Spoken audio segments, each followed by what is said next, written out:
Hello everyone, welcome back to S biology. और आज की इस वीडियो में अपन बात करेंगे एंजियोस्पर्म के बारे में, क्योंकि बीच में कुछ इंपॉर्टेंट इन्फॉर्मेशन आपको बताने थी, तो दो वीडियो उनके अपलोड करने पड़े, क्योंकि हर चीज़ इंपॉर्टेंट है।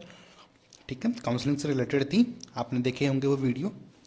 अगर नहीं देखे हैं तो डिस्क्रिप्शन में मैं लिंक डाल दूंगा, वहाँ से आप देख सकते हो कि कितनी सीटें इंक्रीज हुई है एमबीबीएस की, और गुड न्यूज़ क्या है काउंसलिंग के लिए। ठीक है, तो स्टार्ट करते हैं एंजियोस्पर्म के बारे में। तो सबसे पहले लार्जेस्ट क्लास ऑफ प्लांट्स, यानी कि प्लांट की सबसे लार्जेस्ट क्लास यही होती है। कहने का मतलब जो अपने आसपास जो जितने भी प्लांट्स अपन देखते हैं वो सारे एंजियोस्पर्म ही हैं। ठीक है, इस चीज़ से आप ज़्यादा रिलेट कर पाओगे। तो देखो, एक एक पॉइंट को ध्यान से देखते रहो। They can grow in the different difficult places and critical places. Different places आप मैंने देखा होगा कि आप कभी रेगिस्तान में गए हो तो वहाँ पर भी कुछ प्लांट्स होते हैं, या फिर कहीं बर्फ़ वाले एरिया में गए हो वहाँ पर भी प्लांट्स होते हैं, और जहाँ पर बारिश होती है बहुत ज़्यादा वहाँ पर भी होते हैं। तो यानी कि हर जगह पर ये प्रेजेंट हो सकते हैं। तो क्रिटिकल जगह हुई ना, तो वहाँ पर भी ग्रो कर सकते हैं।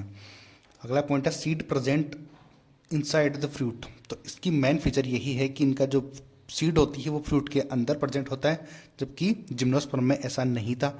जो जो सीड थे वो नेक्ड थे, बट इनके सीड जो है नेक्ड नहीं है। ठीक है, लार्जेस्ट क्लास है तो ऑब्वियसली सी बात है, सब कुछ होगा वो परफेक्ट ही होगा इनके अंदर। अगली बात करते हैं pollen grain and ovule present in the flower. तो फ्लावर के अंदर ऑब्वियसली सी बात है pollen grain and ovule present होंगे। ठीक है, अगला इंपॉर्टेंट पॉइंट है कि जो प्लांट्स अपन अपने चारों ओर या अपने आसपास देखते हैं, जो मैंने आपको बताया कि जो भी प्लांट अपन अपने आसपास देखते हैं वही होते हैं सारे एंजियोस्पर्म्स। उस चीज़ से आप ज़्यादा रिलेट कर पाओगे। ठीक है, तो एंजियोस्पर्म के अंदर कुछ प्लांट्स होते हैं, कुछ बड़े भी होते हैं, और कुछ छोटे भी होते हैं। तो सबसे पहले बात करते हैं माइक्रोस्कोपिक प्लांट। तो याद करने का तरीका भी बताऊंगा। तो ये है वुल्फिया। ठीक है, तो सबसे माइक्रोस्कोपिक प्लांट है एंजियोस्पर्म। अगर पूछें कि एंजियोस्पर्म सबसे छोटा एंजियोस्पर्म प्लांट कौन सा है, तो उसका एग्जांपल होगा वुल्फिया। सबसे छोटा वैसे पूछे तो वो अलग होगा, बट यहाँ पर अगर एंजियोस्पर्म पूछता है तो वुल्फिया होगा। याद करने का तरीका क्या है कि वुल्फ का मतलब होता है हिंदी में भेड़िया। तो रात को निकलते हैं, और रात में तो सब माइक्रो ही दिखते हैं, यानी कि कम ही दिखते हैं। यानी कि जो भेड़िया होता है वो रात ही को निकलते हैं ज़्यादा, और रात को निकलते हैं तो रात को अपन को हर चीज़ जैसे दिन में दिखती है वैसे दिखती है क्या, नहीं दिखती है ना। तो इसका मतलब कुछ छोटी ही दिखेगी या फिर कम दिखेगी। तो इसका मतलब हो गया कि जो वुल्फिया है वुल्फ रात को निकलता है। तो इस तरीके से अपन को याद रह जाएगा कि वुल्फिया, क्योंकि वुल्फ और आई ए और लास्ट में लगाना है, WOLF तो है ही, तो वुल्फ से याद रह जाएगा वुल्फिया। ठीक है, नेक्स्ट आता है हायर प्लांट। सबसे हायर प्लांट होता है यूकेलिप्ट्स। अब यूकेलिप्ट्स का इसको याद करने का तरीका है कि अपन प्यार से बड़ों से लिपटते हैं, हक करते हैं जब अपन परेशान होते हैं। तो जब अपन परेशान होते हैं तो होते हैं ना, कभी कभी मम्मी अपन को गले लगाती है, कभी पापा अपन को गले लगाते हैं। तो क्या है, वो अपन से बड़े ही तो हैं। कभी दादा दादी लगाते हैं, तो अपन से बड़े हैं, तो बड़ों से मतलब अपन बड़े की बात कर रहे हैं। तो यूकेलिप्ट्स यानी कि लिपटना। लिप्ट याद रखना, लिपटना। लिपटना मीन्स हक करना। तो वही हो गया कि यूकेलिप्ट्स। लिप्ट का मतलब हो गया कि गले लगना, हग होना, लिपटना। ठीक है, इस तरीके से अपन को दोनों चीज़ें याद रह जाएंगी, स्मॉलेस्ट और हाईएस्ट प्लांट। नेक्स्ट अपन बात करते हैं टाइप्स की। तो अपने जो एंजियोस्पर्म होते हैं वो दो टाइप के होते हैं, एक तो मोनोकोटाइलेडन और एक होता है डाइकोटाइलेडन। ये होती हैं सीड के टाइप के अकॉर्डिंग।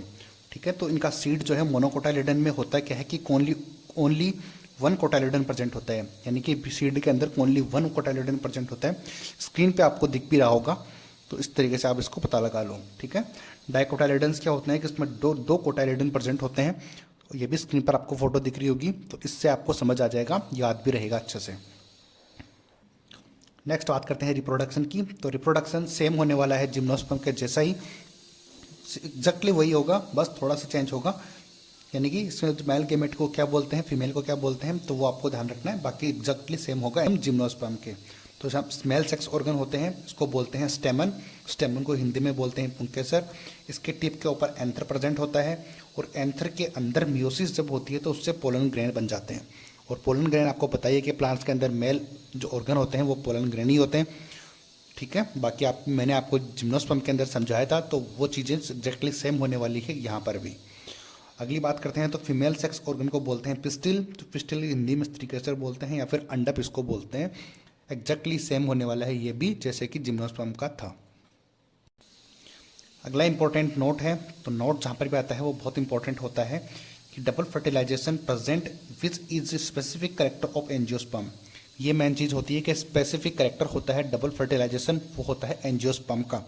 वो डबल फर्टिलाइजेशन होता कैसे है वो अपन पढ़ेंगे, जब पढ़ेंगे अपन रिप्रोडक्शन इन फ्लावरिंग प्लांट जब पढ़ेंगे तब उसमें अपन डबल फर्टिलाइजेशन बताऊंगा आपको कि किस तरीके से होता है और अच्छे से समझ में आएगा। बट यहाँ पर ये चीज़ ध्यान रख लो कि इनका स्पेसिफिक करेक्टर होता है डबल फर्टिलाइजेशन, ठीक है। अब इसमें होता है क्या है कि बीजांड से बीज बनता है। तो पिछले वीडियो में भी मैंने आपको बताया था कि किस तरीके से याद रख सकते हैं। तो बीजांड, तो इसके अंदर बीज तो ऑलरेडी आ ही रहा है, इसको भूल जाओ, बाकी आधे पार्ट को, बस इतने से पार्ट को पढ़ो। अब बीज दिख रहा है ना, तो यानी कि बीज से बीज याद रह जाएगा कि बीजांड से बनता है बीज, और जो लास्ट में अंडा से या फिर एग से बनेगा फल, ठीक है। तो इस तरीके से ये वीडियो इस तरीके से अपना एंजियोस्पर्म कंप्लीट हुआ। आई होप कि आपको समझ आया होगा। तो वीडियो पसंद आया है तो लाइक, सब्सक्राइब, शेयर ज़रूर करना। मिलते हैं अगले वीडियो में। Thank you so much.